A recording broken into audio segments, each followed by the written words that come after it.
मूर्ख गधा। एक समय की बात है, किसी कस्बे में एक धोबी रहता था। एक रात जब वह सो रहा था, एक चोर उसके घर के पिछवाड़े में आ घुसा।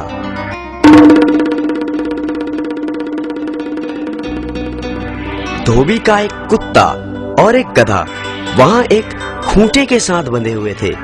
चोर को देखकर गधा कुत्ते से बोला, कुत्ते भाई, देखो चोर घर में घुस आया है और तुम भौंक नहीं रहे हो। क्या ये तुम्हारा फर्ज नहीं कि तुम भौंक कर मालिक को जगाओ?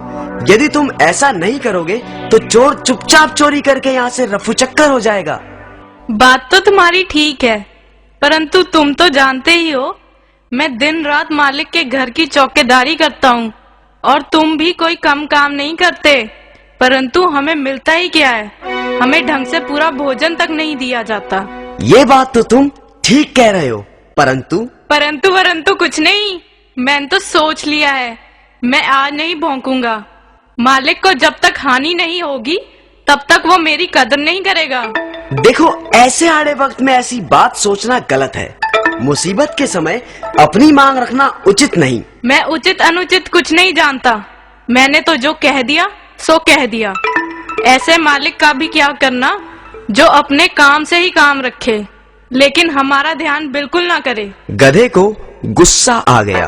ओए मतलब परस्त, तू अपने फर्ज में कोताही कर सकता है, परंतु मैं तेरी तरह कमीना नहीं।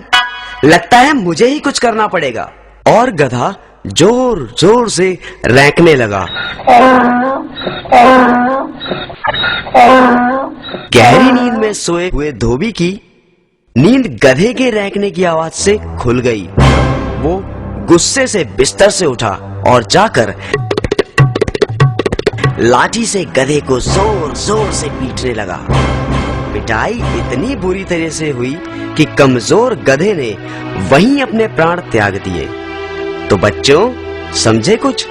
इसीलिए तो कहते हैं, अपने काम से काम रखो, दूसरे के काम में टांग ना अड़ाओ।